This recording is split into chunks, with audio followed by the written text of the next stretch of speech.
Hey guys, welcome inside the dojo! Sorry if your eardrums just popped. We're running a little bit late just to bring you a fresh episode. Stepping inside the dojo today, we're going to talk about how to succeed in the motion design industry. And if that title isn't a clue enough, today we're going to be talking about motion graphics. So this content is specifically tailored for you if you are an aspiring motion designer or if you're a working professional running your own studio.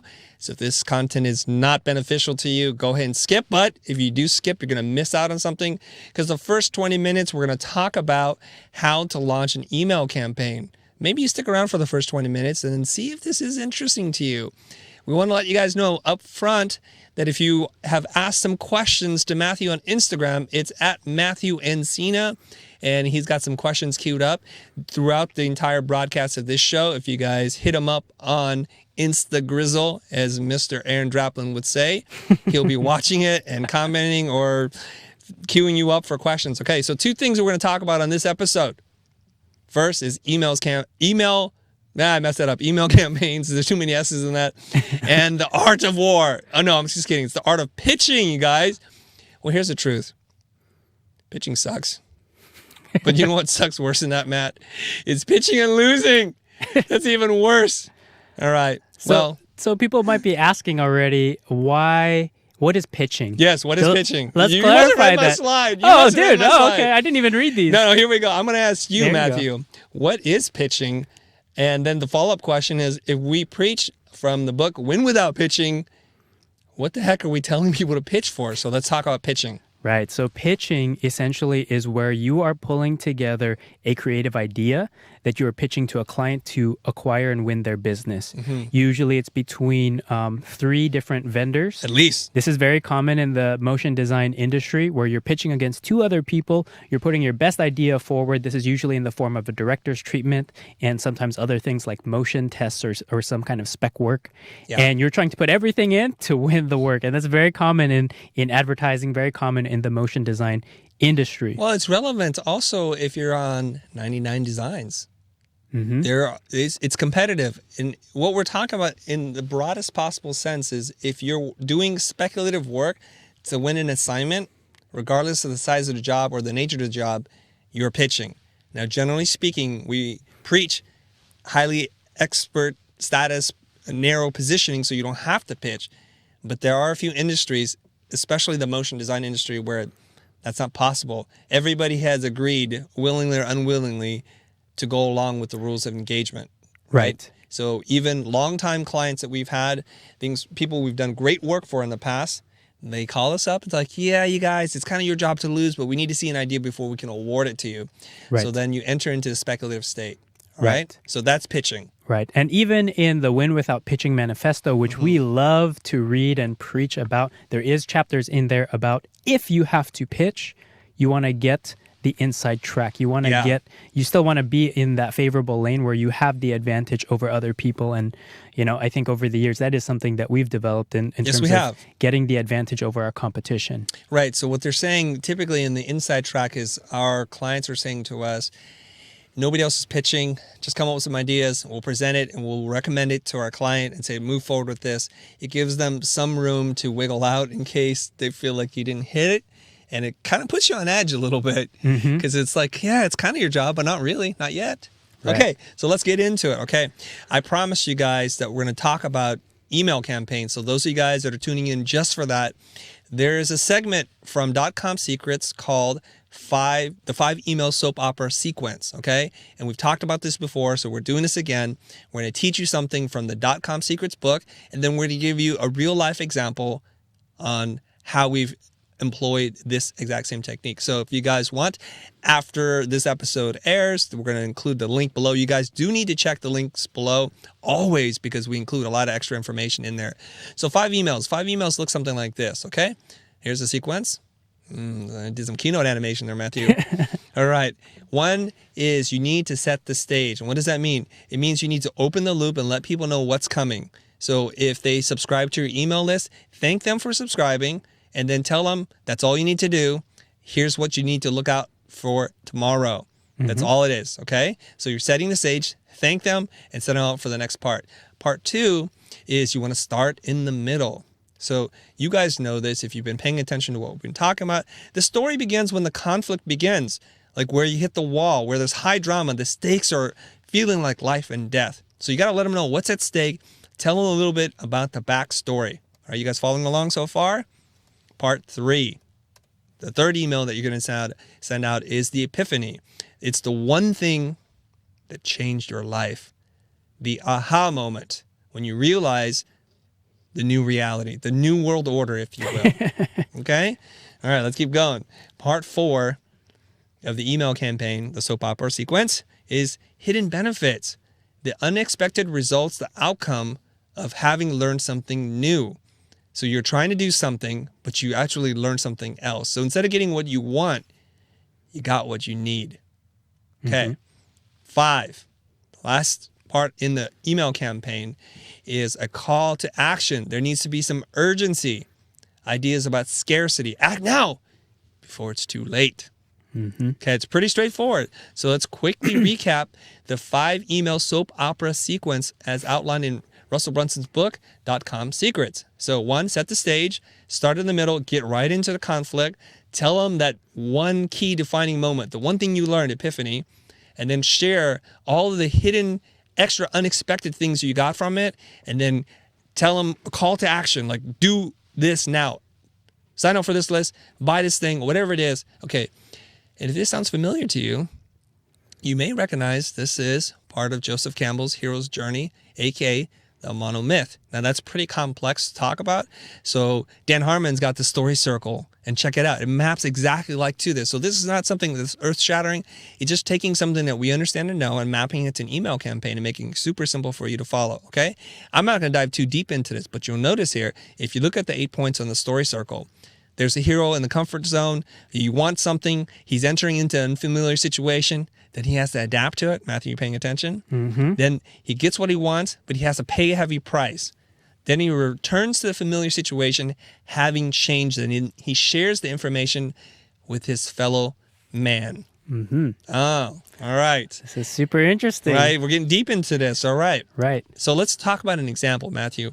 So here's what we're going to do. We're going to take the soap opera sequence, the 5 email campaign sequence, and we're going to map it to your story as it relates to you coming to your full power as a motion designer. So we're going to set the stage.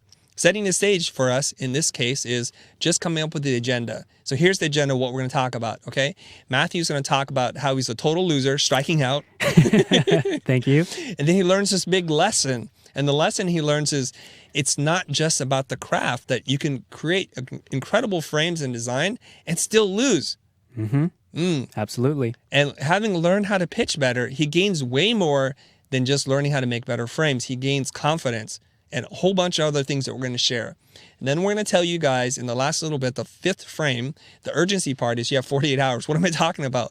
Well, this is November, Black Friday. November's our biggest sales month, and we're going to tell you later on, not right now, how you can save the most amount of money you're ever going to save by buying the Matthew in Motion bundle.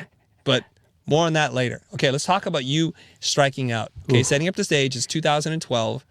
Tell me what's going on. So 2012 is the first year in that I was a creative director here at Blind. I went from a freelancer as a designer and animator, bouncing around at a bunch of different studios, spent a lot of time here at Blind as a freelancer, just on the making part, on the execution part.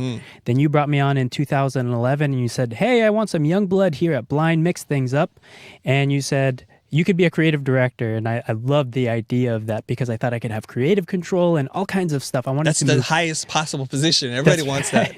That's right, and I wanted to move up in my career. You know, I was moving very horizontally and very laterally freelancing, but I was ready to go up and take more responsibility. So I had joined in 2011, and 2012 was my first year in, one whole year. And what was happening at the time is I was pitching on these projects, putting together these pitch decks and pitching to clients on calls. And the thing is, I was just losing over and over and over again. I was only winning 1 in 4 opportunities, and that wasn't good because no, that's not good. The thing is, our business at the time was completely focused on opportunity-based revenue, meaning every pitch that we won, every opportunity we won, got us more runway, got us more money. every pitch that I lost has shortened our runway, and it made it very difficult for us to keep people around and just keep the company afloat. So me being one of the few creative directors here, I think I was one of 4 or one of 3. I was responsible for 1/3 of the jobs that were coming in, 1/3 of the revenue that was coming in. And I was losing most of the opportunities that our biz dev was drumming up, and that was terrible. So what happened after 2012, in 2013, we had to make some really tough decisions. And I started to see my coworkers go. We had to, unfortunately, let go a lot of people here at Blind, some of my colleagues, some of my friends who I was really close to. I was watching them one by one getting let go because we couldn't afford to keep them on. And for me, that was a personal struggle just because I really liked working with these people. And I felt entirely responsible that I was the one who was losing the money and not being able to keep them on board. So it was pretty dark times for me personally, and I know in the company it was interesting. We went from a very vibrant studio to someplace that was a little dark and quiet for a moment just because we had lost so many opportunities, and I know so much of that was my fault. So at the time, we started calling back some of our clients. Whenever we would do these pitches and we would lose, we would call these clients back up and ask them, we just want to know, we want some feedback so that we can serve you better in the future. Can you enlighten us on why we might have lost the pitch to the other competitors? And they told us things like, well, your pitch felt a little off-brand for us. It felt like it didn't address the needs that we needed. And, you didn't show us how you might execute this. So those were all very valid reasons. These are very clear objections that I should have addressed in my pitch. I just didn't know how because I didn't know that they were objections in the first place. And the problem is like Chris was saying, I was focused so much on just making beautiful frames, making amazing things, because that's what I was taught in my very private, expensive design education, going through freelance. I was taught to just make my frames amazing. And I thought that was the thing that was going to win me the pitch, but it really wasn't. So we were in this very dark times, and I was in a rut. Mm-hmm. And it was tough. So it was a moment of reflection where I knew that all of us had to come together and figure out what was wrong, what could I improve, because our pitch process was broken. And in that year, I think it was now 2000, coming out of 2013, what we did is, we started getting the feedback from all of our clients. We started doing a lot of postmortems where we were looking at every win and every loss and kind of hyper-analyzing everything that we were doing. And we wanted to get better because we needed to fix it. Otherwise, Blind would cease to exist. This company here, this booth, all these people in this building would completely cease to exist. So what did we do? We hired Chris's old business coach, Kier McLaren, and he was coaching me, Greg, and the other creative directors here. We also hired Dr. Sam Holtzman, which you've seen on the channel, to teach us how to communicate better, how to ask better questions, and how to approach the clients in a better way that would get us the information, would surface those objections and those goals and those challenges so that we can understand what it is that they needed to hear in these pitches that I was presenting to them. And then Chris personally had mentored me and Greg and just sat down with us and taught us everything he knew about listening, about being present, and not trying to get so ahead of yourself, being okay with the silence in the room. And that was something that was very powerful for me because all of these things were all soft skills. It had nothing to do with the craft and had everything to do with communication, how I was talking to the clients, the quality of questions I was asking, and learning how to approach the pitch process from a communication standpoint as opposed to hitting it with amazing, beautiful frames. Yeah, I want to clarify something in part of the story here because you guys might be thinking, how did these guys survive for so long and not know how to pitch? How did we start the company in 1995 and here Matthew's telling you a story in 2012 and 13? I do want to clarify something here, okay? That we had a process. I know how to pitch. And the other creative directors that were here before you, Matt, knew how to pitch. It was just that we were bringing in fresh blood to kind of think about us in the next 5 to 10 years. And so you guys had to learn the process, and I didn't have the time to sit down and train you with everything. So that's when we used Kier and Dr. Holtzman to kind of say, look, I know how to do this, but I just don't have the time to sit down and figure it out. And you fall into that trap that many young creatives fall into, which is, I want to make my art, man. I want to do my thing. That's and right. I don't want to get into all this kind of stuff, right? So you weren't great listeners, and you were probably a little bit timid getting on the phone and feeling the weight of the company on your shoulders. And you guys need to understand this. When you pitch and win, it's fantastic. It allows you to bring in people. It gets you something really cool and you're real. And it puts money in your pocket. It keeps the company afloat. What happens when you lose the pitch is you spend a lot of time and money in the pitch itself.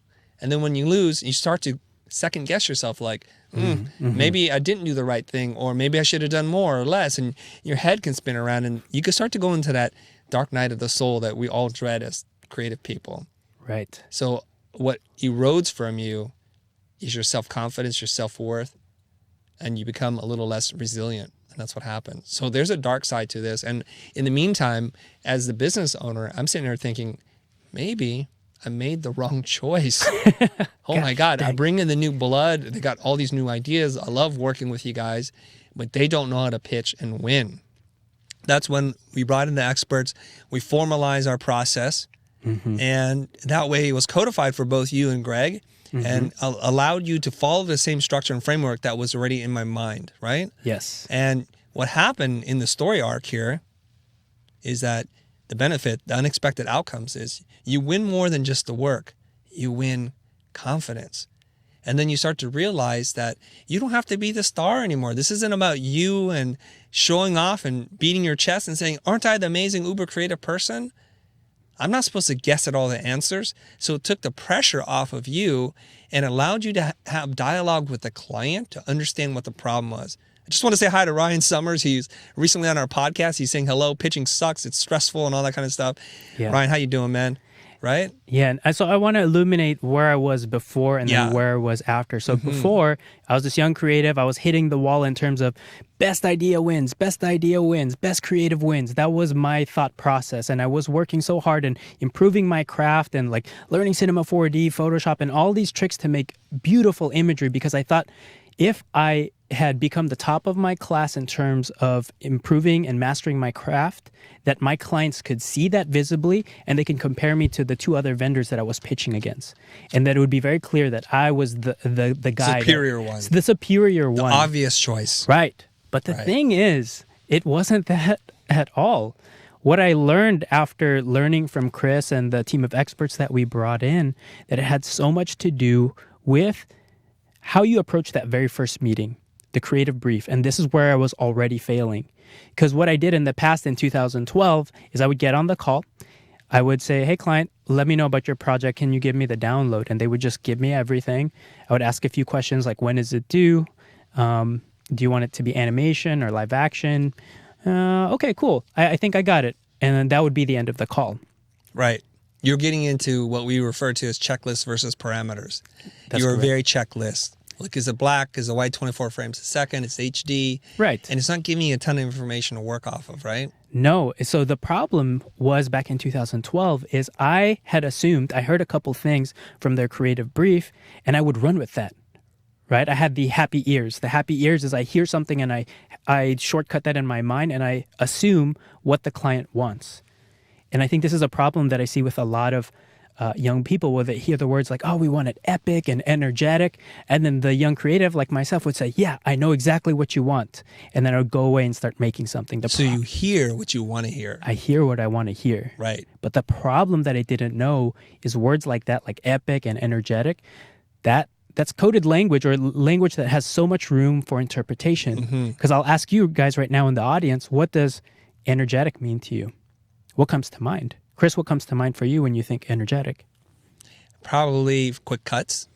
Quick cuts. Yeah, energetic. Or maybe you do the Michael Bay thing where the camera's never static. It's always moving. There's energetic. Or it could just be maybe the lighting situation changes really quickly, so it creates that sense of frenetic energy.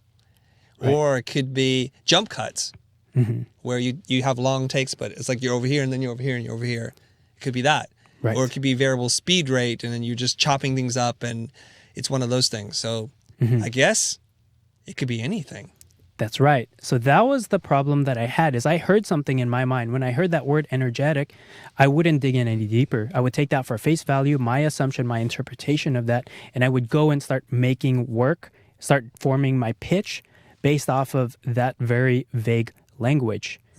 After we had this consultation and we learned from you, Chris, and from Dr. Holtzman and Keir, I had a much better process because I learned to ask better questions and not take things at face value, not using my happy ears, taking those things off, and then trying to ask clients much deeper questions. So client, what does energetic mean to you? What comes to mind? Is there a movie? Is there an image that you see? Is there something you hear, something you feel? What does that look like to you? And then I would ask deeper and deeper and deeper until I have a very clear understanding of what that is. And you gave a bunch of examples, Chris, and essentially that's what the questioning would form. It would give me some very clear parameters, very clear details of what a project could and could not be. So going through this initial kickoff, now by asking better questions, I had a much clearer picture, a narrow view, a very narrow sandbox of what I could be making. Where before, because I didn't ask good questions, the pitch was usually just a guess in the dark. It's a shot in the dark. I was trying to hit a moving target, something that I just couldn't quite understand. I just tried to make and wanted to make the thing that I wanted to make. Yeah. And I wasn't making the thing that the client needed. That's a very common thing, Matt, because when I was freelancing, and I was truly, I'm using the correct use of the word freelancing, I was freelancing for RGA/Imaginary Forces. Part of their whole thing was to deliver this giant pitch book. And the creative directors would assemble as many designers that weren't super busy on an active deadline. So everybody drop what you're doing for the next 24 hours. Everybody throw an idea at this problem without a lot of information. And they would just go in there with 20, 30 ideas. Yeah, the shotgun approach. Yeah, you guys in the industry know what I'm talking about, and you're cringing right now. And so that was the playbook that I had to work with. I thought it was about tonnage. Try to produce as many ideas as possible and see what sticks to the wall. Right. You guys know the expression. It's not stuff. It's see what sticks to the wall, right? And then after having learned how to talk to clients and how to narrow down the possible options and not taking a client for the first 3 words that come to their mind, not taking that brain dump and just trying to sort it all out, we're able to talk to the clients and we're able to ask them more precisely, what is it that they want? We have essentially probably cut out 80% of the nonsense work. Right. You still have to work on the pitch. You still have to make great ideas, and it's still difficult.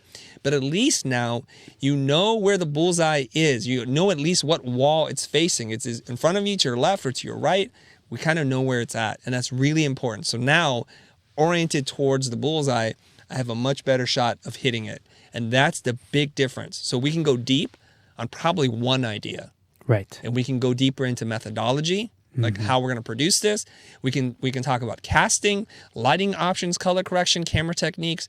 We can develop more robust style frames, and we can go deep. And that was fundamentally what happened. So I want to ask you about the results, Matthew. Right. So the results that I got from that was quite interesting because now that I had a new approach to the pitch process and the creative brief, that first meeting with the clients where they're doing the brain dump, I had a way of filtering everything that they were telling me, asking deeper questions where the exploration was now very, very narrow. From there, I was able to have a creative brief of my own that I could share with the client, share with my team, and it would be perfectly clear. Everybody was aligned from beginning to end. So even the lowest person on the totem pole on my team, all the way up to the client, was aligned. And the unexpected thing that happened was a couple of things. All of a sudden, I was winning a lot more. Instead of losing 3 and 4, I was winning 3 and 4. And actually in 2014, I won 20 of the pitches out of 22. So my win rate just skyrocketed. It was like 90%. And it was fantastic for me. So you went from dud to stud. Dud to stud. So that was like the first thing, right? Like all of a sudden, I was winning all of the projects that were put in front of me. I only lost 2 that year. Oh, that's right. You better get that sound effect ready again because I also brought in a lion's share of the revenue that year. So for us, my total billings was about $3.9 million that year. And that was the most that I ever like brought into that point. And it was amazing. So How did that make you feel? I felt fantastic. I felt fantastic because I went from being this person who felt like completely lost, didn't have a process, and was the reason why so many of my coworkers had to go, to somebody who's bringing in so much money for the company and now allowing for us to have all this runway, all this space, and bring this joy back into the office. That was fantastic for me. I felt great about that. And there were a couple other things that happened. Just because I had the alignment and I was winning projects, there was also less friction throughout the project. So because me and my client were clear at the very day one, all the way through delivery, there was a lot less friction between me and my clients. The communication was clear, it was crisp, and there was a lot less surprises. The other part of that too is my team, my personal team here that was helping me on these projects, they got better. You can ask anyone who's worked with me, and I let them work fairly autonomously. Sometimes I'll only check in once or twice a week. And that's because after asking all these questions, and we have a very narrow target to hit, I provide them with my creative brief, and they know exactly what the client wants. And what happened is now I had to do a lot less micromanaging. I freed up a lot of my own time so that I could chase more work, chase more opportunities, and work on our business, work with Chris on bigger vision planning, as opposed to trying to micromanage every single person to make sure that we hit this project right. So in the past, there'd be a lot of friction, a lot of like left turn, right turn, left turn, right turn until we get to the end. This was our process before. It was so weird until we get to the end of the project, and maybe some of you guys can relate to that.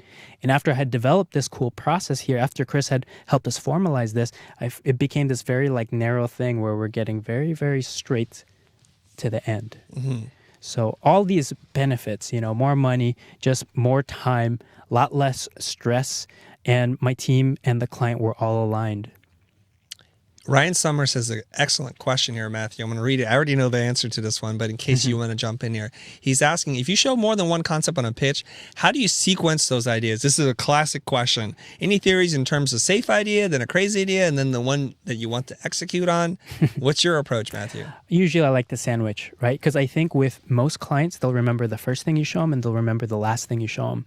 So I put the two best ideas, my favorite ones, at the beginning and the end. Usually I put the one at the very beginning, the idea that I know they're probably going to choose. The most safe, but still pretty good in terms of I think it solves the problem.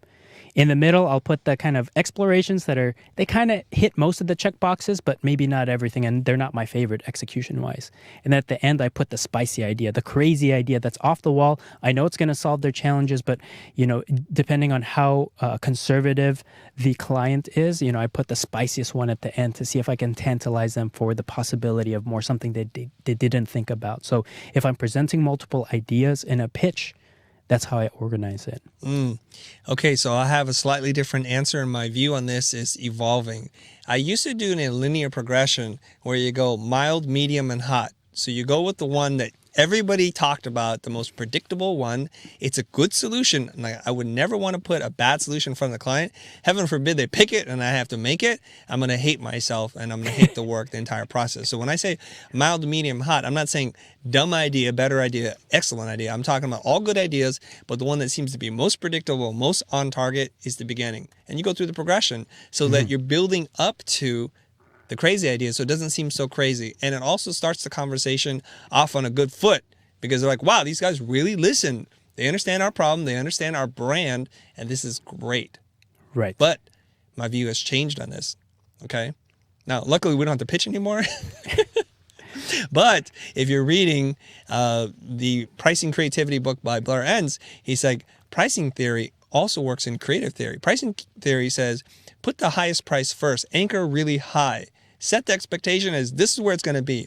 So if you want to bid on a project, you want to say $2,000, you should say it's going to be between $10,000 and $2,000. So you anchor really high. So then I would then flip the order if I was to do this again. I would start with the craziest idea. They're like, oh my God, what drugs are you guys using and can I have some? Okay? So you start there and then you show them the idea you want them to really buy, which is the one in the middle. And the throwaway idea, the one's like, nah, it's okay if we pick this, but I would prefer the one in the middle. And then by using that, maybe that's a different way to structure it. Okay, Matthew, do you have other questions from Instagram before we get into the I do. So like Chris part? said, if you have questions, you could DM me at Matthew Encina. And I have a question from Dane Armour. He asked, how do you get client buy-in through the process? And I think it's related to what we were just talking about. So in the pitch process, I think in the past, a lot of us in the creative space are so obsessed with the big reveal. The idea that the client gave us the brief and that we're going to go away in our cave and work for a week or something and not show anything to everyone because it's the best idea ever. And then a week on the other side, you're like, here's the idea, client. This is amazing, right? And most of the time, it's a hit or miss. It's a 50-50 chance, if that, maybe even less. They'll say, oh, that's not what I expected. And it could be, oh, that's not what I expected. Or it could be, oh, that's not what I expected, right? So it could be one of those two things. So our pitch process, what we've identified is I try to get client buy-in early, right? So with that initial kickoff, I try and identify what it is the goal is. I make that very, very narrow. I send that as a creative brief of my own, and I send that back to clients. They tell me, yes, I got this right, or I got this wrong. And everything I make is based off of that. So I'm just having them buy in already that this is what we're making. The next part, halfway through the pitch, or maybe very early in the pitch, I'll put together some scraps, some mood boards, essentially just a bunch of images that I found online. I write a paragraph for some ideas. And this is where I'll present the most ideas, usually anywhere from 3 to 5 possible ideas where I haven't really put in any work other than my thinking, right? I'm pulling some images to help fill in the gaps, and I'm writing a brief paragraph of an idea that solves their challenges and addresses their goals.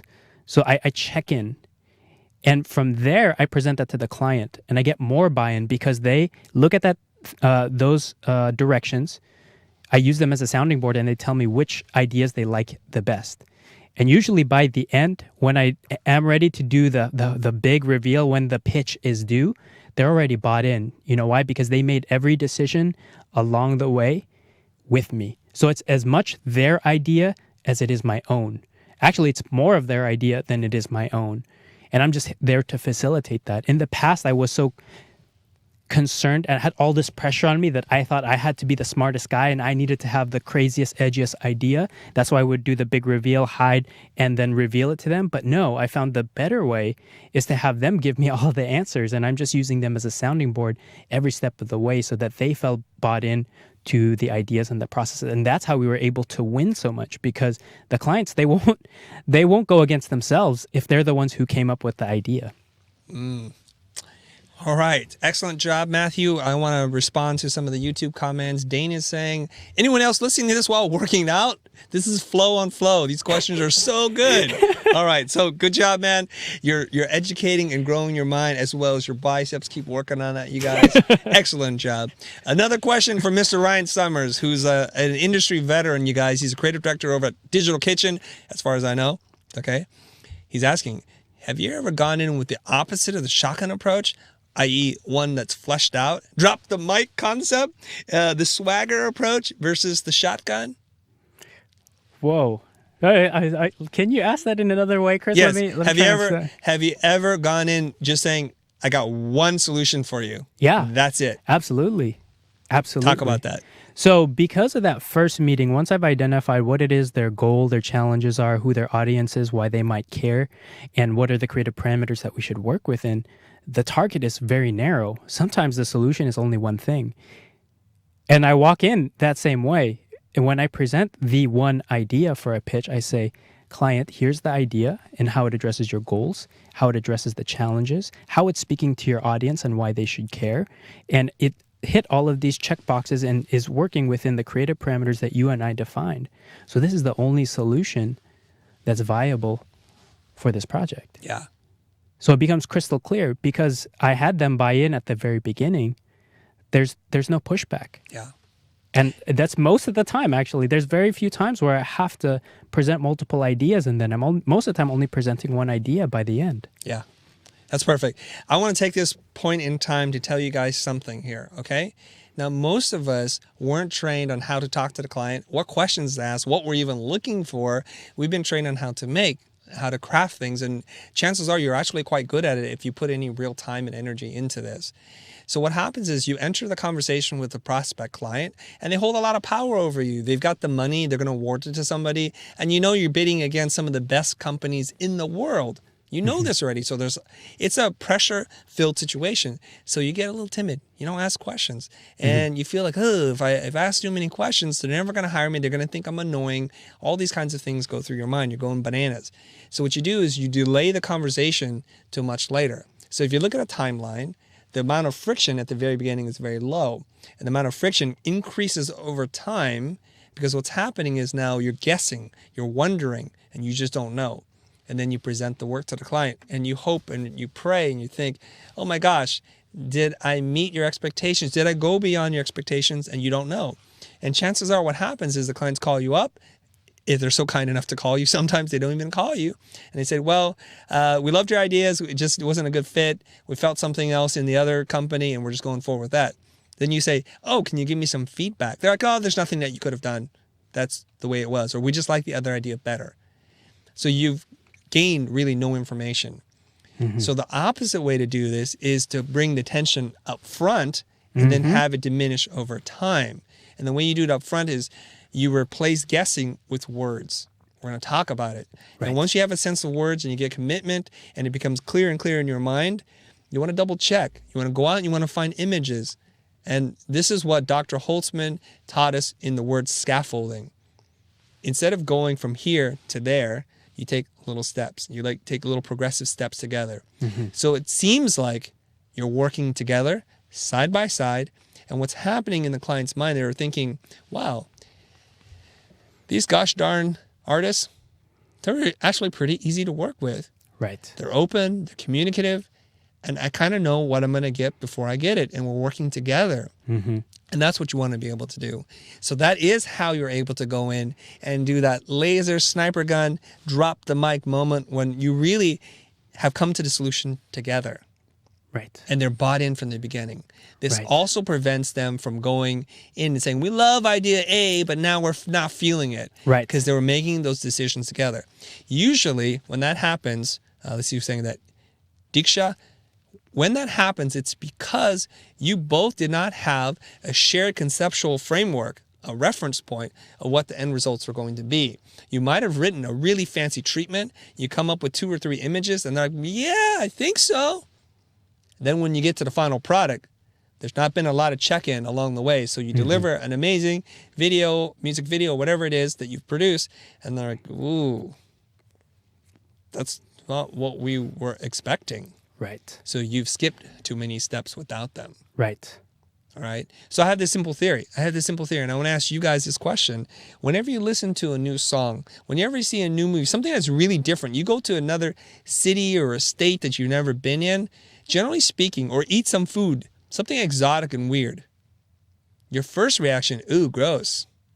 Well, why would anybody eat this or try this or listen to that? That's so weird. But if you stick it out, if you try it a second, a third, a fifth time, all of a sudden you love it. And that was the case with me with sushi. The first time I had tuna, I wanted to throw up. I didn't realize it was all raw. And I was looking at a plate of all raw food, right? But everybody was eating and having such a good time, Matthew. They're like, sushi is so great. I'm like, ooh, gross. Right. It's raw. So I forced myself to eat something in the middle, something that's semi-cooked. And then I would gradually adjust my palate. Now I love sushi. Right. Actually, I could eat it all the time. Right. So when you scaffold this thing with your client, with words, with intermediate steps, you're actually helping them to get on board your design train. That's right. You're not leaving them at the stop. Right? And the easiest way to do that is to get out of your own way. And the problem that I used to have when I was a young designer, young creative director back in 2012, and I see this with a lot of people, is they have this ego. This ego that they are the ones with the smartest idea and they have to be the one with all the answers and all the solutions. And what flipped for me is that once I learned how to communicate with clients, once I learned how to ask better questions, all the pressure was off of me. And it was all about helping the other client. So it's a mind shift change. Instead of being on the opposite side of each other, saying like, well, I like this and you like this. And, you go back and forth, you're at odds with your client. And I see that a lot in the industry, and people just, they have this client hate, right? Like there's this feeling in the industry that, oh, I'll blame the client because it's ugly. I blame the client because this project went south. They'll always blame the client, but they'll never blame themselves. And that's because they have this ego. They're trying to fight with the client. But the better way, the thing that shifted for me, why I was able to win so much and have frictionless projects with clients, is that I was just there to help. I got out of my own way. I got out of my artist ego of trying to make something beautiful and amazing. And I was just trying to focus on helping the client first at every single step of the way, from the very first call to every single work in progress posting till delivery. I was just trying to be as helpful as I can, trying to make my best expert recommendations on how we might move forward, knowing the information that I do know. But ultimately, having the client make the decision with me, them leading the charge, and me just being an aid to them. Mm-hmm. And I think that's the problem that a lot of people have when they work with clients, is they try to fight against them. But you realize it's like a tug of war, Chris. You've used this analogy before. A lot of people, they try to do this tug of war where they try and pull one way or the other with the client and trying to argue and negotiate. But the moment that you let go of the rope, the client's going to fall on their butt and there's no more war. There's no more fighting. Instead, you can go on the other side and help them and win that war, right? You're trying to help them solve their challenges and their goals. So you're pulling with them and you're trying to help them out. And that was a huge mind shift change for me and changed my life forever. Yeah, that's a big shift. And this is also a big shift. Danny's busy working out, listening to this and watching our video. Angel's busy watching and cooking, so he'll be eating. So it's the opposite. Somebody's growing their biceps, somebody's growing their midsection. All right. Ryan's an industry veteran because he's pulling out all the little bit of nuggets and kind of highlighting them. Mm-hmm. He says the best decision usually is the one the client thinks they came up with, but knows they couldn't have found without you. See, this guy knows what he's talking about. Yeah, right. Maybe he should be on a podcast or something. Oh, right. He is. Okay, awesome. Okay, boom, ego. This ego is the creative director's enemy.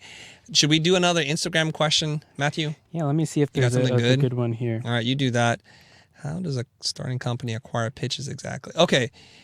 All right. So Brandon wants to know, how do I start getting opportunities to pitch? Like as gross as pitching is, he's like, let me just jump in there. I want in on this pitching nonsense. I too want to feel depressed and lonely and bad about myself and what I paid for in terms of what I got from school.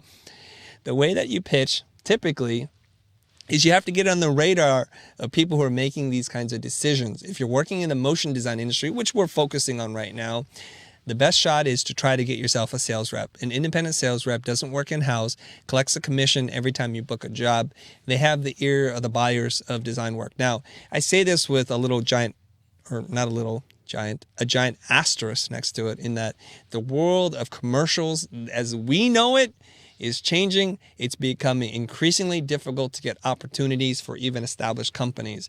That's why we're not in favor of this business model, because we all don't want to watch commercials anymore.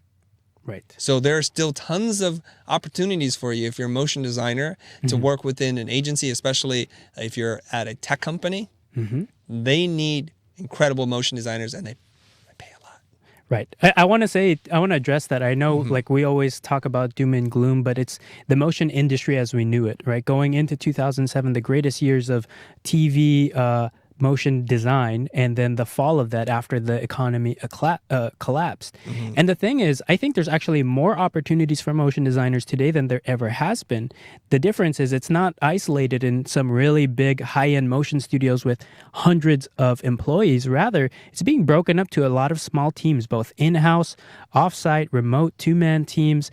Like there's just so much opportunities, but it's just a lot more bite-sized, and it's reflective of the industry, where before a client would spend millions or hundreds of millions on one TV ad and the buy behind that, where now they take that same amount of cash and they break it up into a bunch of micro content that's spread across the internet. And there's still people that need to make those things. So there's more opportunities now than there is ever. It's just different. And still, a lot of these opportunities require you to pitch, especially if it's a first-time thing where you're trying to get in the door with a brand new client. You need to earn their trust. And sometimes the only way to do that is with a pitch. Yeah. Zach Ross is saying, hey, I totally agree with Matt. While designers learn how to communicate in school, we never learn how to communicate to the client. I do want to clarify something. Matt's like, you could have a frictionless pitch process, and that's awesome. But I don't think that's real. I think what he means to say is you could have friction in the creative process, but you can eliminate the client friction. And that's what you don't need. Because we know that even when you have a very clear brief, when you know you can come in with one big idea, you still have to come up with the one big idea. But at least now you can marshal your resources, you can focus your mind on the one problem to solve versus 35 problems. You have clarity. And we talk about this in class a lot when I used to teach at Art Center. I think what happens is when students leave the classroom, they walk into an intellectual fog. They lose sense of where they are, and they make stuff, and then they get depressed, and then they're excited about something else, and it seems like they're changing things all the time because they have no idea what direction they're heading in. Right. Now, we know this, like in a snowstorm, especially in places that are very cold, you can get snowblind and you can get lost and you will die. What do they have? They have stakes in the ground with a rope. So all you do is you put your hand on the rope and you follow that, and eventually that leads you to wherever you need to go. Right. So having clear objectives, clear parameters and checklists before you do any creative work is your rope in that snowstorm. You like that? I just pulled that out, man. There you go. Another rope Another rope analogy. There's lots of ways to cut a rope. Yeah, and I think to Zach's point, I also dealt with the same thing at school, where the thing is you get fictitious assignments in school. It's like, here's the creative brief. Go dream up something for IKEA or for Target. Go make up a story. And the problem is like you're just being taught how to execute. But in that process, in the classroom, you have no opportunity to ask a real client. You have no real gauge or sense of what are their business objectives or goals. You have no idea about their audience. You're making a lot of guesses and assumptions, and that carries into a lot of people's careers where they're making all of these guesses and assumptions because they don't know how to communicate. They don't know how to ask questions in order to understand what it is a client is actually hiring you for, which is to solve a communication, business, or marketing problem. So that's something that you don't learn in school, and something that we try so hard on this channel to teach all of you guys, right? All those soft skills, all the questions you should be asking so that you are having these projects that are just set up for success. You're not butting heads with your clients. Right. Well, I want to bring up this point right now is we had Seth Godin on the episode or on the live stream earlier today, and he started talking about what is education for? A really big question. Not a great answer, but what is education for? So when you're in school, what are they teaching you? I think they're teaching you how to come up with crazy, wacky ideas. They're also teaching you craftsmanship. They almost never talk to you about how to solve a client problem. Because if you come in with a cool piece of creative, then you win. Then you get the A. And then you leave the class and then you realize cold, hard reality setting in right now. That you've been pitching on things, you've been designing boards, and you never get picked. The boards never move forward, and what is the problem? So you can poke around in the dark and you can try to figure this thing out on your own, which I did. And luckily, I had the benefit of looking at a lot of boards from other people, and I saw a pattern and I was able to figure it out. Okay? Pascal was saying, hey, Matthew, love when you and Chris are on together. Two goats. How do you know I was a Capricorn? Are you a Capricorn too? I'm just kidding. I know what GOAT stands for. Okay. I got a question from Instagram. Oh, okay. And this is from Alex Nito. He's asking, knowing your client's user needs is half of the step to coming up with a good solution. How would you communicate these needs as added value to your client? So it's kind of a funky questions, but I think what the idea is, or what I'm hearing is, how do you communicate the value of positioning your product, the thing that you're making, for their users? And I think it's really simple. When you go into these client meetings, all you have to ask, what is your goal? What are your challenges? What's getting in the way of that? Who are your users? Why do they care? And you just ask these deep questions about the user, the audience, the demographic, because ultimately whatever you're trying to convey for that client has to connect with those people.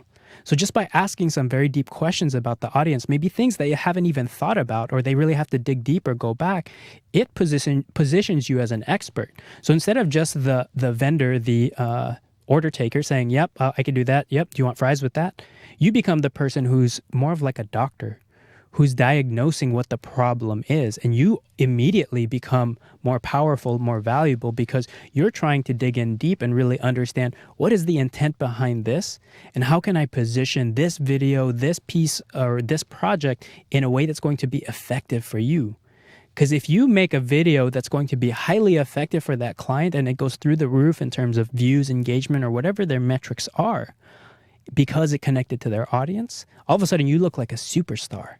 And they'll call you again and again and again and again. And you don't have to pitch anymore because you've proven your value as an expert. Okay, we have so many questions, and eventually we have to actually make a pitch to you guys. So we want to do this before 7 o'clock. So we have about 16 minutes left, you guys. If you have a hot burning question, make sure you hit Matthew up on Instagrizzle at Matthew Encina. And I'm also reading your comments on YouTube, so I'm not ignoring you guys. I'm just saying we're trying to integrate and cross-pollinate the two audiences together. So Peter's like, dude, it's 3 a.m. in my time zone. He's wrapped up his projects, but he don't want to sleep. I'll watch you guys. Great stuff. Okay. Ooh. All right. I'm going to bundle two questions together in a second, but YOLO, I think it's YOLO, Jolo or YOLO. YOLO? Yeah. He's like, Matt, can you talk a little bit about the 2/22 pitches that you lost and break down what went wrong? How could you have done things better? I think you already covered this, but can you do it really super fast so we get more questions in? The 2 that I lost? The 2 out of the 22 that you won. Oh, like, you mean, what did you... You only won 2 out of 22. No. That was it was the reverse. Before I was losing 3 and 4 opportunities. So I was only winning 1 in 4 opportunities in 2012. After we formalized our process and got out of that through 2013, in 2014 I landed 20 of the 22 opportunities that were in front of me. Okay, so he mixed up the numbers. Essentially, what he's trying to say is, what did you learn from losing, you loser? That's what everybody wants to know. They go to the dark side immediately. Thanks, Jolo. So what I learned is that I had no idea what I was doing back in 2012. Mm-hmm. As a young creative, I had no idea how to actually solve the client's problem and talk to them in a way that would frame my work as something that's going to be valuable and effective to them. I was just trying to say, here's this beautiful thing that I made. Buy it. No story. No facts, nothing behind it, no data, nothing to help support why this thing might be valuable. After we transition and learn how to ask better questions, I would just reframe all the work in ways that it's actually benefiting them, how it's talking to their user, how it's addressing their goals and challenges, and how it's fitting within the creative parameters that they've given us. Now it was super easy to win this work. And that's why my shift from losing to winning all of a sudden became this huge upswing, and it just changed my life forever. Okay. You know, I realized we actually have to do some business today. We have to do some business. So I want to ask 2 quick questions and bundle these 2 together. Okay. This one of them is coming from Daniel. He's asking, how do you find a sales rep? And then also Ryan saying, hey, what does Chris think of sales rep to generate leads? So I think this is a business question. I can answer this. How do you find a sales rep? You have to do work that's remarkable. So sales rep with their limited roster feel like they want to take you on so that you're not a burden to them, because they don't want to add a ton of people and not get them work. There's a sense of professional responsibility. Mm-hmm. So you got to do work that gets work. And this is tough because it's a catch-22, right? Because you want a rep to get you work, but then you don't have work to get the rep to get you work, because that's one problem. So do something remarkable. So you could probably do some spec projects, do the things that you think you'd like to do more of and have fun doing, okay? Right, but I want to caveat that. When I say spec projects, I would say, I wouldn't try and make something for like an Audi or something like that. I would make spec projects, and I want to get away from that term. I would just make passion projects, something that's still going to get you noticed. And one example of this is Greg Gunn and the Three-Legged Legs. Greg Gunn was the other creative director here. He graduated from Otis in 2006. During that time, they made maybe 3 or 4 student films that had nothing to do with brands or commercials. They didn't try and make it spec work to make it look like it was a real commercial. They just made amazing animated films with characters. That's what they were passionate about. And what happened when they graduated in 2006, all 3 of them were signed as creative directors at through Green Dot, that was their rep, that was their production company, and they were represented as three-legged legs. So I want to say for all of you out there who have the free time that need to put in the work to make cool portfolio pieces, I would rather you all work on something you're incredibly passionate about instead of making spec work that looks like it could be for a brand. Uh-oh, I disagree, Matt. So I'm going to have to do this. Okay, here we go. Here's my thing. You want to close the imagination gap. So if you want to make animated films, that's what you do. You make animated films. And though they were represented by Green Dot, they didn't have a ton of work, Matt. Right. They got some really cool projects that fit a very narrow lane, which made them feel really happy. And ultimately, some of them wound up doing a pilot for Disney, which is incredible. So if you want to do commercial work, if you want to make music videos, don't try to make a feature film. Make a music video. Do the thing that is the easiest for somebody who doesn't have an imagination. It's like, wow, you make really interesting car commercials. I think we need to give you a car commercial. Because inevitably what happens every time you pitch is, show me your car reel. Oh, right. I have animated films. And the opposite is true too. If you make a lot of food and beverage spots and you want to do a music video for a hot band, they're like, show me your music video work or show me your animated work. So I like to try to make it as easy as possible for the person to feel like this is the least risky choice. Okay. Crazy. We're going to end it on a little bit of controversy, but we do need to move on, Matthew. Let me pull up my deck here. Where the heck are we and all this stuff? I'm lost. It's getting hot. It's getting hot in here. It's getting hot. Okay. So now we talked about all this stuff and the benefits. Let me just recap real quick. So you win confidence other than money. And that's really important for you as an artist, as a designer. There's less pressure. You gain more time. Okay. And the last part of this 5 email soap opera sequence is the urgency. So we want to let you now know, why are we doing this? Why are we even having this live stream? Because we want to tell you about these products. Now, Matthew and I have learned a lot in developing and formalizing our creative pitching process, and we know that they don't teach us in school. Now, we could be total bastards about this. I was trying to find the right word, and just save the secret sauce for ourselves. Like, we cracked the formula for Coke, and we're sitting there thinking, my God, what do we do with this formula? Right. So instead, what we do is like, let's open source it. Right. Let's share it with the world, because if you're going to pitch, at least be armed with the weapons that you're going to need to win this war. All right. So here's what we're going to do. For the next 48 hours, we're going to offer you guys the best savings that we can throughout the year. You guys need to know this. We only sell products or put products on sale twice a year, 4th of July and during Black Friday month, right? You guys need to know that. So what is the product? So we have 3 things that we've bundled together, appropriately titled the Matthew in Motion Bundle. I didn't name it that. Right. I looked at it like, who approved this? This is pretty funny. Ben loves alliteration, so all of his products always have like that alliteration in them. So Matthew in Motion, I'm cool with it. Okay, so what is the product? There's 3 parts to this bundle. The first one is style frames. So we want to look at style frames. Matthew, why don't you show us what's in the style frame kit? Yeah, so the style frame products always have what it is essentially is my fundamentals for how do you compose There's 3 style parts frames to this bundle. that The are first one is effective, style that frames. communicate what it is a client wants. So this is broken up into 5 modules where I go over the style frame fundamentals of what it is essentially is my fundamentals for how do you exercise together, and then we recap that. So we give you some examples of what it is style frames look like. This is for Coldplay. This is broken up into some of the frames that we made where I to win their business. Yeah, so the style frame fundamentals of what it is essentially here's some other pitch frames that we have made. So these are just really beautiful examples and what it might look like. This is for and in this first module, I just kind of go over to win how style frames are used to sell an idea, the production timeline, where these things fit in the pitch process. And then I get into the next part, which is putting together mood boards. Now that you know what you're going to make, then we put together some mood boards. So these are just scraps that you sell on the internet, and these are highly curated so that you could fill and close the gap for your client, so that they could see exactly what's in your head when you are saying now that you know what you're going to make. Then we put together some mood boards. So these are just scraps that pictures and references, right? And these are highly curated so that you could fill and close and understand the gap for. I want to make a little quick point here. When you do mood boards, I think it's important that you pull from a wider source of images so you don't just go into the well of commercials. That's the easiest thing to do. If you're pitching on a commercial project, don't look at a bunch of other commercials because it becomes highly derivative. It's like a copy of a copy of a copy. That's correct. Go look at fine art, look at film, look at photography, look at architecture.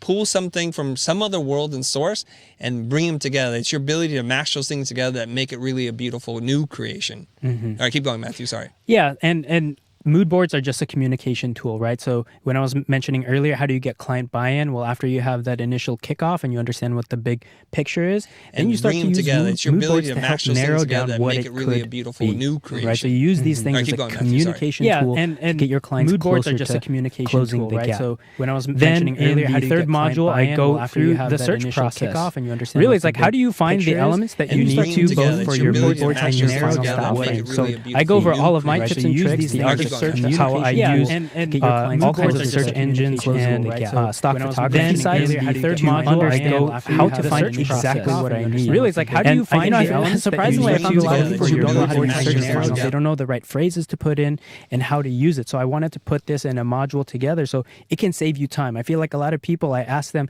hey, can you find me 10 images of a character who has this crazy red outfit? And they can't find me anything. They said, oh, I looked on the internet and I couldn't find it. And then I will do that same search with my process and I'm able to find them right away. So I found that there's a huge gap in people's knowledge and how to use search engines, how to use the meta tags that are built into each of these crazy search red engines outfit, to find the and they things can't that you find me need. anything. Yeah. They said, oh, I looked If on you're the a chef, the internet and I analogy couldn't is find this. it. And then Better ingredients, better final product. Spend your time foraging for the right assets and you're going to make much better work. So you need to learn how to forage. Right. So now that you That are have built into each of all these your crazy assets, we red do outfit. go through an They can't find example anything. Yeah. They said, oh, I assignment. If you're a So chef, I the analogy walk is through this. an assignment Better with you ingredients, guys from better beginning final to product. end. I Spend teach you your my time approach and my foraging for the right process, assets and I and show you're you gonna here make from much the better left side, work. like So you something need to that learn was how to part of forage. our module Right. 1, where we're So just now that blocking you out a have, frame to each and how how to to paint that in Photoshop Photoshop and turn that into a beautiful If you're a chef, the analogy walk is through this. an assignment. And Chris, do you have a Better couple of ingredients, examples better on final your product. computer of some of the student work that has Yeah, I come out do. of it? I do. I'm going to share this with you, but I just realized something. We went really deep into like what it is, but we didn't do the overview again, Matthew. Oh, my bad. What is the style frame course? How many videos? How many PDFs? Or tell me what Sure. it is I'm getting into. Yeah, so the Style Frames course is just the boiled down knowledge for how to create style frames that are effective and impactful. It's 5 modules, which is about, I think, either 4 to 6 hours of video. There's PDFs. There's downloads in terms of all the assets you need to actually create the frames. And then in the very end, we go over a pitch example so you can see how style frames are used to communicate an idea and how powerful that is. Because the challenge with a lot of pitching is that language only goes so far. And you could describe to a client what it is you're going to make, but sometimes they need to fill that gap. They need to close the gap in their brain for what it might look like. And style frames are a very effective tool. It's essentially like a keyframe of what the final animation might look like. So you're painting a high fidelity frame, usually in Photoshop or in 3D, and showing what that might look like in the end, so that with a few of these key style frames, you're able to paint a picture for your clients of what the end product might look like. Right. So this is where the artistry and the designer in you get to shine. So it's not all talk. A lot of people think this channel is all about talking and selling BS and pulling the wool over our clients' eyes. It's not at all. What we want to do is supplement or augment the skill sets you already have, take them to the next level, and integrate the business and the experience that we've had in terms of running a design shop and sharing that with you so that you can win more work, make money, and live a happy life. So let's look at some student work here. So this is Joel's work here. This is one of your students who took the course. Yeah. And so Matthew, you want to talk him through the frames? Yeah, so this is some of his early rough sketches when he was kind of building the frame. The assignment is a zombie apocalypse themed frame. So on the left side, he had blocked out a couple of photos that he had comped together. On the right side is his work in progress. He started to comp in some zombies, still really rough. And then he started building some elements in 3D to supplement the photos that he started building in there. Wow. So this guy's pretty sophisticated. He can actually get into C4D and make some elements, right?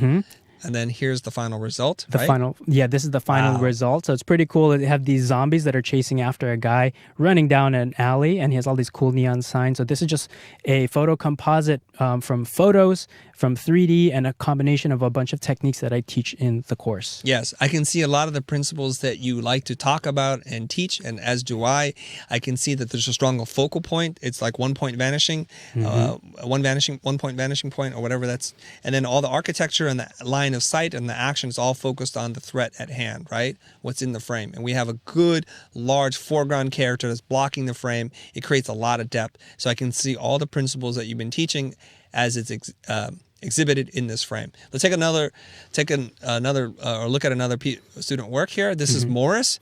Right? Morris, yeah, same thing. So he took a lot of the principles that I had in terms of how to compose a frame that is dynamic, using the idea of high contrast, big element, medium element, extra small element, and building a lot of textures in between, using the idea of atmosphere and atmospheric perspective to separate out background elements from foreground elements. And these are all techniques that we learn in the class. So if we keep flipping through these slides. Okay.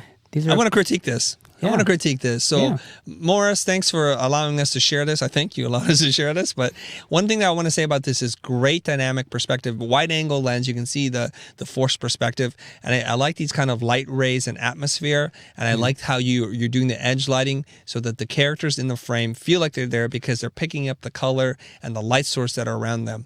If anything, though, I would say this. Everything is so bright and lit. Like the CG environment, it feels very computer generated. So what I would say is you need to work on the color grading. Try to think about different color temperatures and lights, because in an outdoor market bazaar like this, you're going to have all kinds of color temperatures. It's not going to be so unified. And a simple thing is squint your eye a little bit, maybe crush down the midtones so that you can hide some of the CG elements so it feels more photoreal. Right. That's it. Okay, let's look at frame number 2. Yeah, so this is part of that zombie assignment. Yeah, so you have this crazy, creepy-looking zombie in the foreground. There's a creepy zombie busting in the back where our hero character in the middle has knocked over a fridge to block that zombie in the background, and he's kind of getting cornered here, right? And we have this cool ray of light that's bursting through the window that's all boarded up. So you have this cool, very deep story, and you have a very clear idea of what's happening in this moment. There's a lot of drama. You have this hero character who seems to be in peril, in some kind of danger, and all of the negative elements are closing in on him.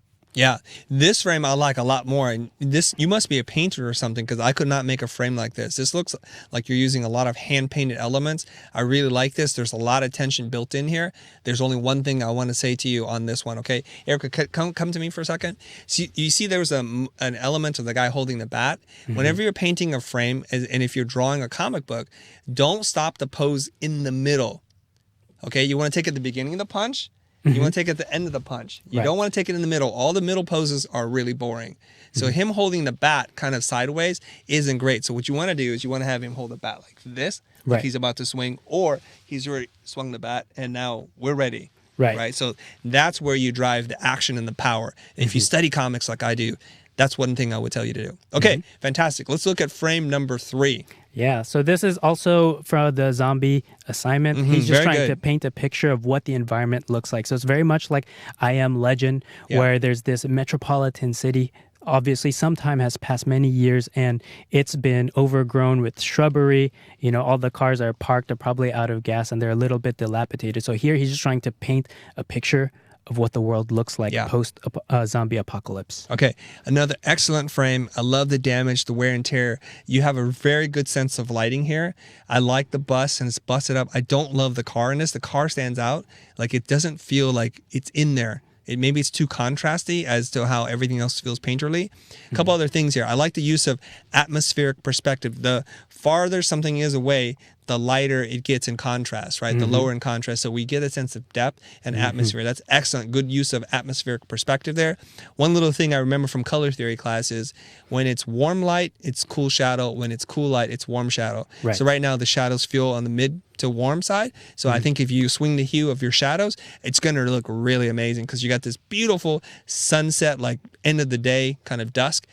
It should be cool in the shadows. All right. Excellent job, man. If you were able to pick up some great tips from Matthew and you were able to apply it to this, I can see that you've come a long way. Okay, I have no idea what your before was like, but this is fantastic. All right, let's get into what's also included in the pitch kit. Or I'm sorry, in the Matthew in Motion bundle, which is the pitch kit. which is the bulk of the concepts we've been talking about. This is where you go beyond making the frame and you learn how to win more projects. So Matt, give us the big overview first and then dive into the details, if you will. Right. So the pitch kit is essentially our formal pitch process from beginning to end, from that creative kickoff call with your client all the way through delivery of the pitch. Is this a PDF guide? This is a PDF guide. Digital download? There's some worksheets that are included. The ones that I think I mentioned earlier. Okay. Oh, actually, I didn't mention it earlier. Yeah, so the pitch kit looks like this, where it's just a guide. It shows you what to do before the pitch, when you're ideating your ideas in your pitch deck, and then how you would present that idea to your client. So it's like an 81-page digital download, right? That's correct. Okay. And it also includes some example pitches. That's correct. And some worksheets. That's correct. Perfect. So everything you need to refine and build an amazing pitch that's going to help you win. Now, a pitch is different than a proposal, guys. I saw that comment in YouTube. You guys need to understand the difference. A pitch, once again, is doing spec work to try to get a job. It is typically required within the motion design industry. If you're working on a main title, a broadcast design assignment, or a commercial, generally speaking, you can't get in the door unless you agree to pitch, period. That's correct. Which sucks, but that's the reality. So if you're going to be in the industry, at least learn how to increase your chances of winning. Right. Okay. So this is one of the worksheets that are part of the pitch kit. Once we formalize our process, actually I printed this out and I brought this to every meeting, every phone call. So what I would do is I would bring some of this this thing. to us? Yeah. So I can't see it. My eyes are old. So like one of the first pages here in the pitch kit is when I get on the call, I understand like what's the goal, what's the project, what does it need to do, what is the intent here. Then I get into the user and audience. Who is going to see this? Why is it important to them? And how should they feel after seeing this? What do you want them to do with this information? Then we get into the message and the context. What does this need to communicate? Where will it live? Prioritize and define the hierarchy if there are multiple. Because sometimes a client will say, it has to do these 20 things. And for you as a creator, you have to say, you know what? I don't think we could do that all in 30 seconds. If we had to prioritize this list, what are the top 3? What is the top 1? If I had somebody just walk away with something, what is that thing? So you could use this to prioritize that. Then the tone and voice, is this friendly? Is it educational? Is it serious? Is it dramatic? Right? And this worksheet goes on and on and on. So this is something that I used to bring back with myself back in the day. But every time I finished this and I finished the filling this out with my client, I knew exactly what the team had to make. It was pretty clear for me. And the ideation process became super tight. And there was only a few possibilities that the end pitch could look like. And like Chris was saying, included in the pitch kit are sample PDFs. So I think I have a total of 14 different pitch decks that we put together here at Blind. And it just shows you how I structure it. Here's the overview, how I'm telling them how I'm solving the problem. Then the story. So I'm getting into my idea, and here are those style frames, right, that we had built. So these are just beautiful painted frames, and the idea here is that there's this dangerous corrosive dragon that lives in your dishwasher and is damaging all of your glassware, and that's why you come out with spots and scratches on all of your glassware. Matt, I got to interrupt real quick. The internet's freaking out. We have audio issues. Erica and Jonah, have we resolved these audio issues? We have? All right. They're getting double audio, and it's driving them bananas. Okay. Cool. They're like, oh God, stop. Their brains are melting. Right. All right, continue on, please. Yeah, so I was saying that these are our style frames. These are how it's used. So as you can see, these are just a few key moments to help paint the idea of what the feeling, the mood, what the characters in here might look like. And then I talk about the approach, basically our approach for how we would convey the story. So these are a couple of black and white storyboards to show the sequence from beginning to end. And then here's some references. These are mood boards, again, a supplementary communication tool to show what this dragon, this character's corrosive skin might look like. And I pulled all these cool textures to paint that picture. Then I go into what the dragon's breath might look like, where it's very, kind of disruptive and all these particle bits are coming out of there. Then I talk about the environment, what that might look like, our hero character. Then the methodology. From beginning into the end, I tried to reassure my client that they're going to be part of this collaborative process. From the beginning, we're going to work on sketches until it becomes a fuller fidelity rendered image, and they're going to be involved in every major decision. Then I break down the methodology or sort of the process from beginning to the end. By 9 weeks of this being over, I show them all of the steps that it's going to take to get there. And then by the end, I have some closing statements. So this is one of the pitches that's included in there as an example. And it shows you how I structure these things based off of the framework that we've developed in the pitch kit. I see. All right. I think, Matthew, are you running the live stream also on your computer with audio? Yes. I think that's the problem. Okay. You need to kill your audio on your... Okay. It should have been muted. I don't know why it's up, but... Oh, whatever. Okay. All right. And the Sheeta 96 is like, there should be a discount for college students. You're in luck, Sheeta, because we're offering you college students 30% off this total bundle. This is a special college price. It's actually the bundle price, guys. 30% off. Man, that's correct. You know, everybody's crying poverty to us. Right. We are trying to run a company to give you the best educational content for free. So every once in a while, we have to actually make some money for us to be able to continue to do this. I want you to quickly imagine in the near future, if we can't do this anymore, if we're gone, are you going to miss us? Will you miss the content? Will you miss the guests? Will you miss the conversations? Will you miss the insight? Well, the only way we can do this is we have to make some money, you guys, okay? And I think, relatively speaking, the price of our courses and our kits are a fraction of what it would take for you guys to learn this material, if you could even learn it. It would take you years and a ton of wasted opportunity to do this, if you can figure it out. Okay. All right. What else are we doing here? More comments coming in. There's some funny comments, and I won't read them because they're off topic. Well, the last bit, we should cover what's left in the package. Yes. So I have a slide for that. We talked about the Style Frames course. We talked about the pitch kit, which is our formalized pitch process. And what else is included here? We've never done this before. We're actually going to include Matthew in the package itself. You get me. We're going to chop him up, and we're going to put him in every package that we sell to do some one-on-one coaching. Right. One-on-one coaching, Erica. Yeah, so a lot of people don't know this, actually, because, again, we don't do a good job of communicating all of our offerings, but we do offer consulting and coaching services. Right. So as part of this bundle, you're going to get an hour of my time. I'm going to sit down with you and understand what your goals, your challenges are. Yep. Yeah, and then I'm going to try and figure out what's a better path for you moving forward. So I've helped companies in terms of consulting on creative ideas, and I've also helped individuals, freelancers, people who are struggling with improving their portfolio and positioning it in a way that's going to attract their freelance clients or studios that they would like to work at. So I've worked with a full range of people. I've also worked with studio owners. Like I worked with Marvin Tay, who's part of our pro group. He's out in the Philippines, and he has been having this huge challenge about running his team. He feels like all of the knowledge is trapped in his brain, and every time he presents ideas and he has his team do work, like they just don't get it. So I sat down with him for an hour. We kind of we mapped out his process. I looked for the redundancies and had him basically teach his process to his team so that they can think like him. Yeah. And as he applied it the next day, and he said he had fantastic results. Wow. All of a sudden, he was like me. He was able to step away and say, "Oh wow, my team is really smart. I just had to train them and teach them in a good way, so that I could be hands off." You know what sounds to me? Marvin did not have a broken team. He had a broken Marvin. Fixed Marvin, and then the team is a miracle afterwards, right? That's right. And that's really cool. I can't think of a better person to actually teach the Matthew in Motion bundle. First of all, your name's in it. So you've been working in motion design for quite a number of years. You're not an old grizzly veteran like myself who's like, friggin' kids, get off my lawn. But you have enough experience. So you're kind of right in that great spot where you can be reflective. You can still remember what it was like to be a student, and you can relate to lots of people. So if you guys are in the motion industry and you want to paint better frames, a great place to start is the Style Frame course. That makes a lot of sense. So once you get better at your craft, the next obvious question is, how can you actually sell these ideas through? How can you have a better understanding of what you're going to make before you make it?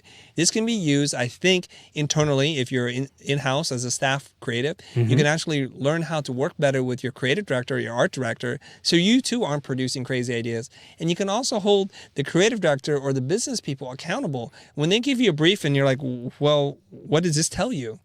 Energetic and epic? Like, do you guys know what that looks like? And are we guessing, or did we actually ever ask the client?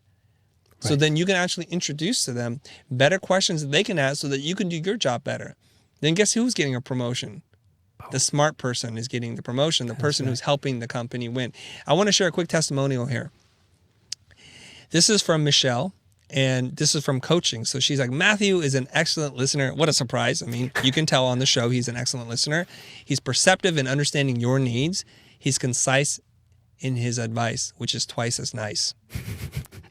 She says, I came into the consultation confused and unsure of myself, and I left with more confidence and a clearer understanding of my goals. I wish I had done this sooner. So don't be that person.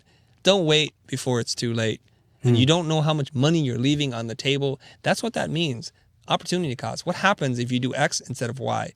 Okay, now this wouldn't be an infomercial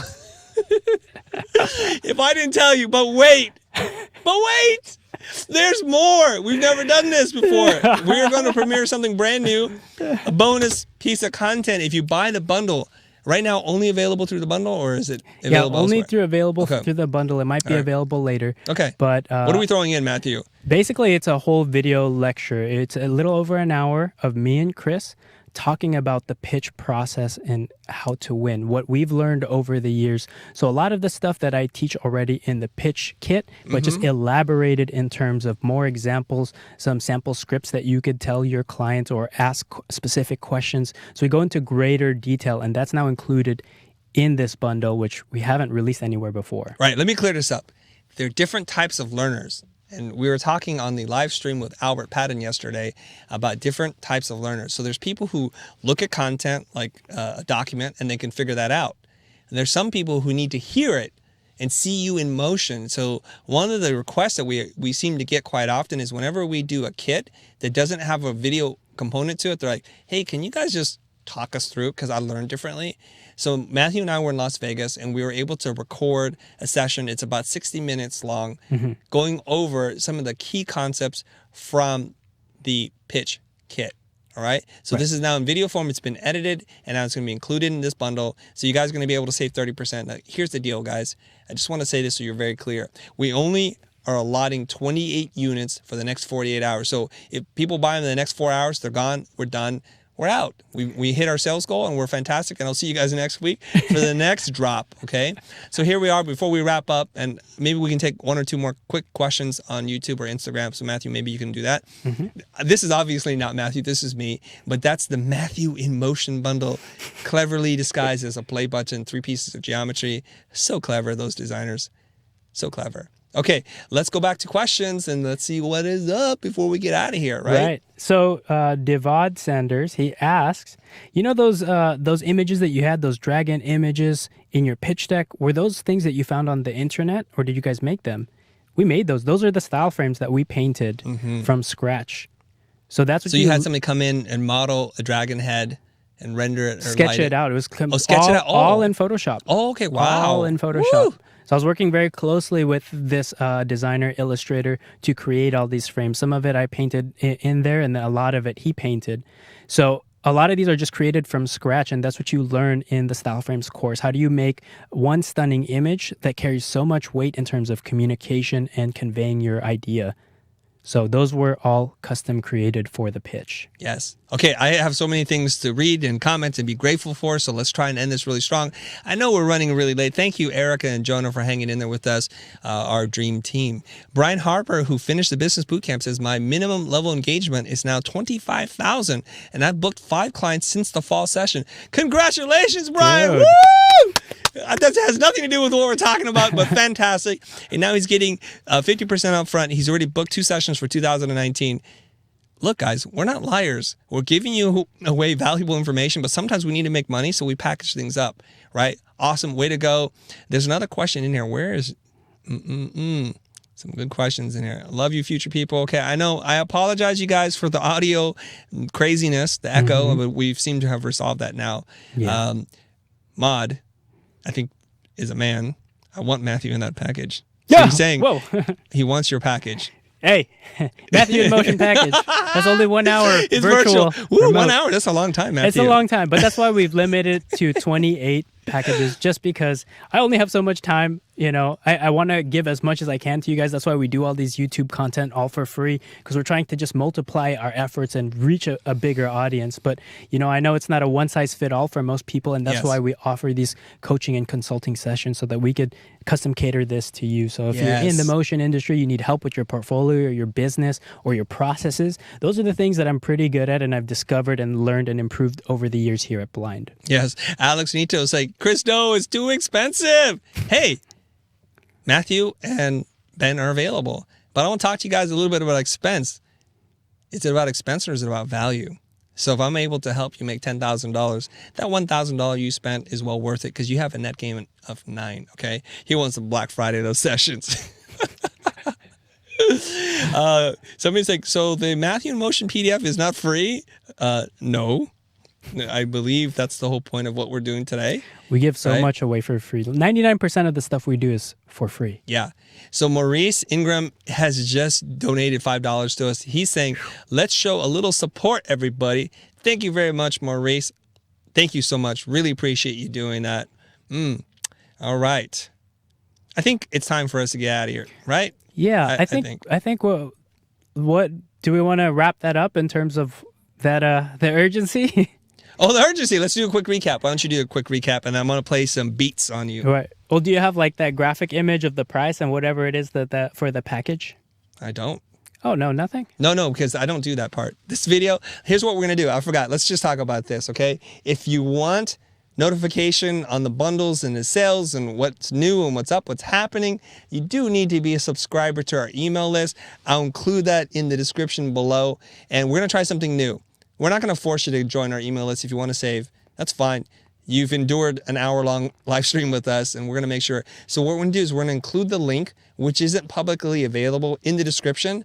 So after the 48 hours or after we sold the 28 or whatever allotment that Ben has put together for us, we're going to remove that link, and it's going to be gone. We're going to deactivate the link, okay?